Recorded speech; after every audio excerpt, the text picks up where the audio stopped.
తెలంగాణ రాజకీయాల విషయానికి వస్తే భారతీయ జనతా పార్టీ రీసెంట్ గా మనం చూసాం బెంగాల్లో మంచి విజయం తర్వాత అదే జోష్ లో తెలంగాణలో కూడా ఖచ్చితంగా గెలుస్తాము గెలవాలి అని చెప్పేసి ఆ పార్టీ నేతలు చెబుతున్నారు. రీసెంట్ గా జాతీయ అధ్యక్షుడు బీజేపీ జాతీయ అధ్యక్షుడు నితిన్ నబీన్ పర్యటన ముగిసింది.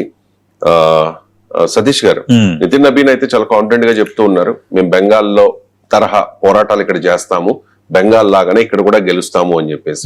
వాస్తవంగా చూస్తే లోక్సభ ఎన్నికల్లో భారతీయ జనతా పార్టీ మంచి పెర్ఫార్మెన్స్ ఇస్తూ ఉంటుంది కానీ అసెంబ్లీ సమావేశాల అసెంబ్లీ ఎన్నికల విషయానికి వచ్చేసరికి చాలా తక్కువ పూర్ పెర్ఫార్మెన్స్. ఎందుకంటే 8 మంది ఎమ్మెల్యేలు ఉన్నారు, 8 మంది ఎంపీలు, 8 మంది ఎమ్మెల్యేలు. సో ఏ రకంగా చూడాలి భారతీయ జనతా పార్టీ వ్యూహం ఏంటి అని ఇంకో విషయం కూడా చెప్తూ ఉన్నారు. బీఆర్ఎస్ కి గానీ కాంగ్రెస్ పార్టీకి గానీ మేమే ప్రత్యామ్నాయం అంటూ ఉన్నారు. భారతీయ జనతా పార్టీకి అంత స్కోప్ ఉందా తెలంగాణలో? నితిన్ నబీన్ ఆ పార్టీ కొత్త అధ్యక్షుడు. ఆయన తొలిసారి బాధ్యతలు స్వీకరించిన తర్వాత ఆయన రావటం, ఒక దాదాపు రెండు రోజుల నుంచి ఇక్కడే ఉన్నారు. చాలా కీలకమైన పర్యటన ఇది. ఏదో సాధారణ పర్యటన అనుకున్నాం కానీ చాలా కీలకమైన పర్యటన. సమయం లేదు మిత్రమా, 2.5 ఏళ్లే ఉంది, మీరు జూలు విదల్చాలి అన్న రీతిలో ఆయన పార్టీ నేతలు మాట్లాడుతున్నారు. ఖచ్చితంగా వాళ్ళు స్ట్రాటజీ వాళ్ళకి ఉండొచ్చు, నేను కాదనటం లేదు. బట్ భారతీయ జనతా పార్టీకి ఇక్కడ పరిస్థితి అంతా ఈజీయా, అది మనం మాట్లాడుకోవాలి. తెలంగాణ రాష్ట్రం ఏర్పడిన తర్వాత ఫస్ట్ బీఆర్ఎస్ అధికారంలోకి వచ్చి దాదాపు 2 దఫాలుగా 10 ఏళ్ల పాటు బీఆర్ఎస్ అధికారంలో ఉంది. అప్పుడు టీఆర్ఎస్, తర్వాత బీఆర్ఎస్ గా మారింది. ఈ అధికారంలో ఉన్న నేపథ్యంలో మొన్న లేటెస్ట్ గా గతంలో మొన్న జరిగిన ఎన్నికల్లో బీఆర్ఎస్ ఓడిపోయి కాంగ్రెస్ పార్టీ అధికారంలోకి వచ్చింది. సీఎం రేవంత్ రెడ్డి ముఖ్యమంత్రి అయ్యారు. కానీ తెలంగాణ ఏర్పడిన తర్వాత చాలా రోజుల వరకు బీజేపీ స్కోప్ దొరకల. 2020లో జరిగిన దుబ్బాక ఉప ఎన్నికలు అక్కడతో కొంచెం ఊపు వచ్చింది. దుబ్బాక ఉప ఎన్నిక తర్వాత జిహెచ్ఎంసీ ఎన్నికల్లో సత్తా చాటింది. ఆ తర్వాత హుజూరాబాద్ బై ఎలక్షన్స్ రావడంతో కొంచెం వాళ్ళు ఒక స్పీడ్ వచ్చింది. అయితే మనం అసెంబ్లీ ఎన్నికలు చూద్దాం. 2023 అసెంబ్లీ ఎన్నికల్లో వాళ్ళకి 8 స్థానాలు మాత్రమే గెలుచుకున్నారు. ఇది పెద్ద విక్టరీ అని నేను అనుకోవట్లే. ఎందుకంటే భారతీయ జనతా పార్టీ 2014 నుంచి కేంద్రంలో అధికారంలో ఉంది. అలాగే మోడీ, అమిత్ షా లాంటి ఒక బిగ్ స్ట్రాంగ్ జంట పొలిటికల్ గా మొత్తం ఎప్పుడు అధికారం చూడని రాష్ట్రాల్లో కూడా భారతీయ జనతా పార్టీ అధికారంలోకి రావడానికి క్రియాశీలకంగా వ్యవహరించారు.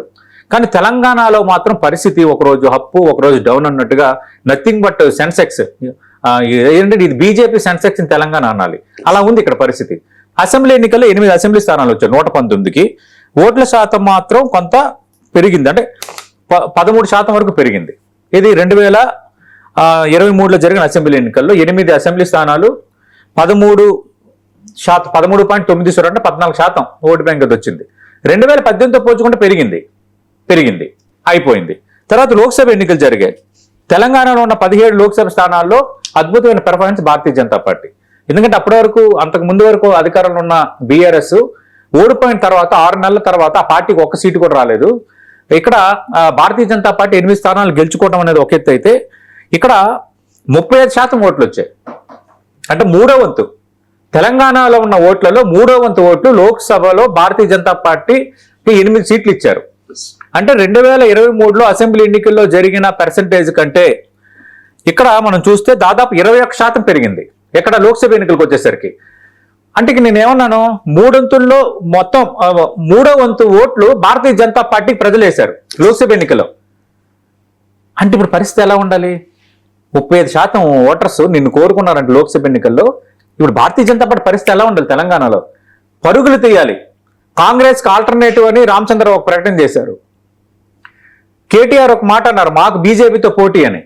నిజంగా భారతీయ జనతా పార్టీలో ఆ పరిస్థితి ఉందా? భారతీయ జనతా పార్టీ నేతలు సమాధానం చెప్పాలి. మీ గుండె మీద చేసుకుంటే మీకు సమాధానం దొరుకుతుంది. యాక్చువల్గా భారతీయ జనతా పార్టీకి మంచి స్కోప్ ఉంది. పశ్చిమ బెంగాల్ ఎన్నికల విజయం తర్వాత మా నెక్స్ట్ టార్గెట్ తెలంగాణ అని Bharatiya Janata party official హ్యాండిల్లో social మీడియాలో వాళ్ళు మెసేజ్ పెట్టారు, ఎస్ వీ టార్గెటింగ్ తెలంగాణ అని.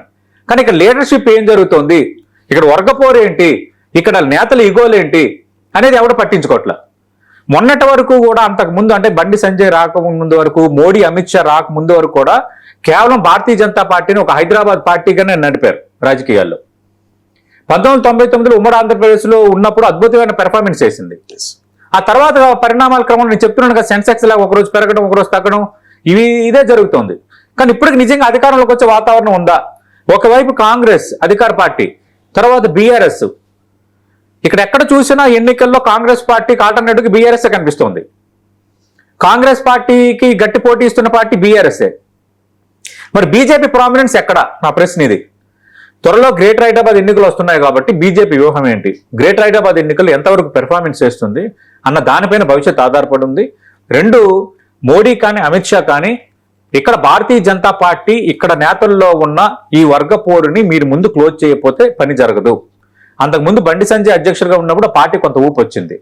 రూరల్ ప్రాంతాలు అంటే గ్రామీణ ప్రాంతాల్లో భారతీయ జనతా పార్టీ ఒక ఊపు వచ్చింది. కార్యకర్తలకి ఒక పార్టీ ఉందన్న నమ్మకం కలిగింది.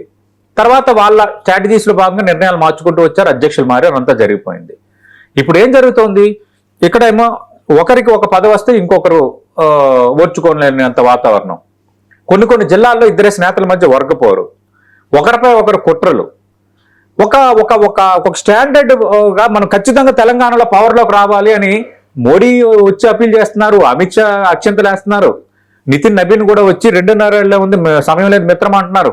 అంటే భారతీయ జనతా పార్టీకి ఇంతకు మించిన అవకాశం తెలంగాణలో రాదండి.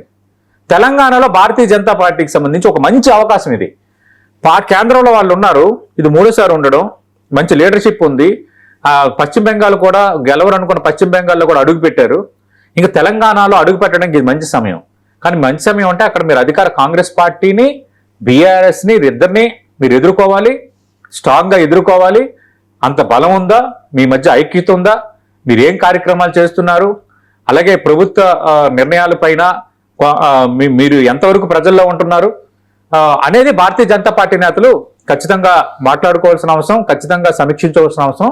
ముందు భారతీయ జనతా పార్టీ నేతలు ఇక్కడ నేతలందరినీ ఏకతాటిపైకి తేవడం, ఎవరు ఎంత కష్టపడుతున్నారు, కేవలం పార్టీని వాడుకుంటున్నారా, నిజంగా పార్టీని పవర్లోకి తేవాలన్న ఆ కోరిక ఉందా, అలాగే భారతీయ జనతా పార్టీకి ఆర్ఎస్ఎస్ మధ్య కోఆర్డినేషన్ ఏ స్థాయిలో ఉంది, తర్వాత వాళ్ళకి ప్రధానంగా ఓటు బ్యాంక్ ఉన్న ఓటు బ్యాంక్ పట్ల వాళ్ళు వ్యవహరిస్తున్న తీరు ఎలా ఉంది, అలాగే పార్టీ నాయకులు మిగతా పార్టీ నేతలతో ఉన్న సత్సంబంధాలు, వ్యాపారాలు ఏం జరుగుతున్నాయి, అవి పార్టీకి నష్టం కలిగిస్తున్నాయా, లాభం కలిగిస్తున్నాయా, ఇవన్నీ ముందు భారతీయ జనతా పార్టీ హైకమాండ్ వీళ్ళెవరితో సంబంధం లేకుండా వాళ్ళు ఇంటర్నల్ గా ఒక రిపోర్ట్ తెప్పించుకుంటేనే అప్పుడు ఆపరేషన్ బీజేపీ అనేది ఇక్కడ సక్సెస్ అవుతుంది.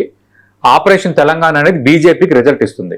అంతవరకు రావటం, ప్రకటనలు చేయటం, ఖచ్చితంగా మేము అధికారంలోకి వస్తామని వీళ్ళు చెప్పటం, రిజల్ట్స్ వచ్చేసరికి 8, 9, 9, 8 ఇవే రిజల్ట్స్.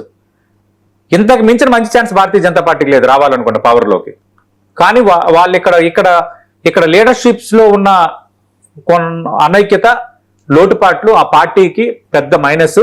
అవి ప్లస్ అయినంత వరకు మాత్రం భారతీయ జనతా పార్టీ ఇక్కడ ఈ విధంగానే ఉండబోతోంది.